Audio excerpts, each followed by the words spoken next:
नमस्कार, मैं प्रिंस मौर्य और आप देख रहे हैं प्रिंस विद ट्रुथ। आज मैं आप लोगों से बात करने जा रहा हूं शिव पर। शिव, वही शिव जिसको आप लोग भंगेड़ी और नशेड़ी और गंजेड़ी के नाम से जानते हैं। तो मैं आप लोगों के दिमाग से यही चीज हटाना चाहता हूं कि वो ना गंजेड़ी थे, ना ही भंगेड़ी थे और ना ही नशेड़ी थे। आप लोगों ने देखा होगा कि अक्सर फागुन का महीना शुरू होते ही शिवरात्रि लग जाती है। जब शिवरात्रि आती है तो शिवरात्रि के दिन उनको धतूरा चढ़ाया जाता है, भांग चढ़ाया जाता है और बहुत सारी जगहों पर भांग के पकौड़े तले जाते हैं। शहरों में मैं रहता था तो मैं देखता था कहीं कहीं चौराहे पे जहाँ पे नेता टाइप के लोग होते हैं और परम ज्ञानी होते हैं, जो अपने आप को सोचते हैं कि हमसे बड़ा ज्ञानी कोई है ही नहीं इस धरती पे, मुझी को सारा ज्ञान है।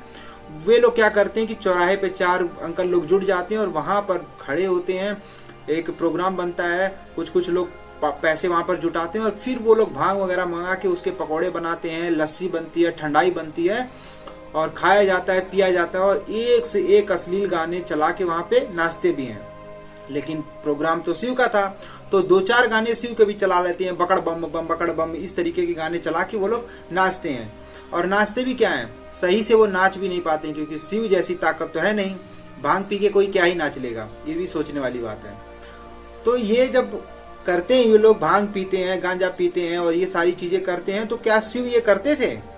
शिव ऐसा नहीं करते थे और ना ही कहीं पर लिखा हुआ है कि शिव ऐसा करते थे।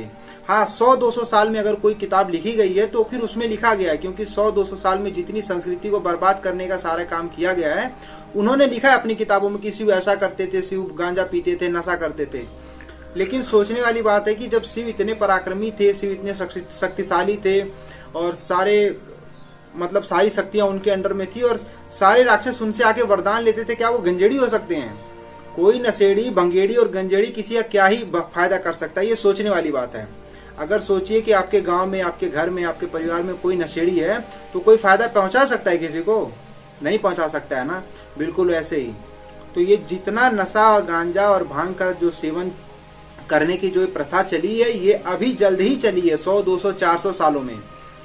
क्यों? क्योंकि भारत जो था वो पूरी तरीके से त्रस्त हो चुका था। ना इनकी संस्कृति सुरक्षित थी, ना ये खुद सुरक्षित थे, ना इनका धन सुरक्षित था, ना इनकी स्त्रियां सुरक्षित थी।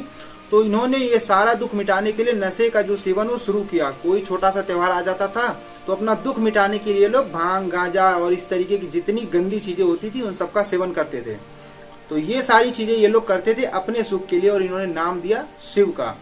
शिव इतने पराक्रमी थे कि उनको किसी नशे की जरूरत नहीं थी। सबसे ऊंचा नशा उनके पास था योग, सबसे ऊंचा नशा था उनके पास। वो अगर उनको नशा करना होता तो वो लोगों के बीच में रहते ना, वो पहाड़ पे जाके थोड़ी बच जाते कि जा रहा हूँ पहाड़ पे, वहां पर अकेले बैठा हुआ हूँ, बिल्कुल गले में सांप लपेट रखा है और ना नहा रहे हैं ना धो रहे हैं। तो वो नशा अगर उनको करना होता तो ये सारा काम नहीं करते। उनको अलग रहना था। वो एकदम योगी पुरुष थे, योग से भी ऊपर थे वो। योग तो वो करता है ना जो वियोग में रहता है, जिसको दुख होता है, अंदर से आत्मा दुखी होती है। लेकिन वो तो सबसे ऊंचे व्यक्ति थे, उनको किसी प्रकार का दुख ही नहीं था, तो वो कैसे नशा करेंगे? उनको नशे की क्या जरूरत थी? तो ये जितनी सारी चीजें बनाई गई हैं कि शिवरात्रि आ गई तो नशा करो और होली आ गई है तो भांग पी लो, और सावन में भी शिव के नाम पे व्रत वगैरह रखते हैं तो उसमें भी भांग गांजे का भी कहीं कहीं सेवन होता है और इस तरीके की चीजें की जाती हैं और उनके नाम पे अश्लीलता फैलाई जाती है। और कांवड़ लेने जाते हैं तो उसमें भी नशा करते हैं। चिलम मारे बिना इनकी तो कांवड़ यात्रा पूरी नहीं होती है। जहां पर ये लोग जाते हैं तो जेब में इनके पास वो चिलम की वो जो मिट्टी की बनी होती है चिलम होती है और उसके साथ इन लोग गांजा भी रखते हैं कि 100 किलोमीटर 50 किलोमीटर ये लोग चले, उसके बाद एक जगह पर जहाँ पे पड़ाव होता है, जहाँ पे लोग थक जाते हैं, वहां बैठते हैं, आग जलाते हैं और फिर बढ़िया चिलम मारते हैं लोग और नाम लेते हैं शिव का। फिर वहां पे कोई डीजे वगैरह लेके आता है और वो फिर चलाता है बम पकड़ बम, बम पकड़ बम। ये सारी चीजें जो हैं वो शिव को अपमानित करने वाली चीजें हैं। शिव को सिर्फ शिव का अपमान होता है इन सारी चीजों से। और जो भी लोग कहते हैं कि शिव ऐसा करते थे वे लोग पापी हैं। और शिवलिंग जो है उनका शिवलिंग, तो उस शिवलिंग की भी इन लोगों ने बहुत बुरी जो परिभाषा की है कि शिवलिंग क्या होता है कि पुरुष का लिंग होता है और स्त्री की योनि होती है। ऐसा भी कुछ नहीं होता है। इसका एक लाइन में मैं अर्थ बताता हूँ। शिवलिंग का अर्थ क्या होता है? जिसपे वो विराजमान होती है वो होती शक्ति। शक्ति का मतलब पावर, ये ब्रह्मांड होता है, ये ब्रह्मांड। और जो उसपे वो ऐसे करके वर्टिकल सिलेंड्रिकल शेप में जो होता है वो लिंग नहीं होता है, वो होता है आत्मा, यानी शिव। ये है शक्ति और ये है शिव। शिव और शक्ति का ये जो योग वहां पे सांकेतिक रूप से दिखाया गया है उसको समझाने के लिए, वो योनि और लिंग नहीं है, इस चीज को आप समझिए। तो ये तो सिर्फ इस पे था कि भांग और गांजे का सेवन नहीं करना है, शिव ऐसा नहीं करते थे, ये मूर्खों की बातें हैं। और जितने भी हमारे बुजुर्गों ने, हमारे जो बुजुर्ग थे, इन्होंने जितनी गलत गलत चीजें हम लोगों को सिखाई हैं उससे दूर हटिए। मेरे घर के बुजुर्ग हों चाहे मेरे पड़ोसी बुजुर्ग हों, ये सारे लोग जो हैं वो झूठे हैं और ये झूठ का ही प्रचार करते हैं और झूठ ही सिखाते हैं। कई सारे लोग मुझे बोलते हैं कि तुम बुजुर्गों का विरोध क्यों करते हो, बुजुर्ग जो बोलते हो तो सही बोलते हैं। बिल्कुल सही नहीं बोलते हैं। अगर आप पैदा हुए हैं और आपको कोई बड़ा कुछ सिखा दे रहा है तो वो ये नहीं है, किसी कहीं पर ये नहीं लिखा है कि जो बड़े बोल रहे हैं वो सही है। खुद जो चेतना होती है, खुद समझ होती है, उससे सोचना होता है, समझना होता है कि आखिर इसका मतलब क्या है।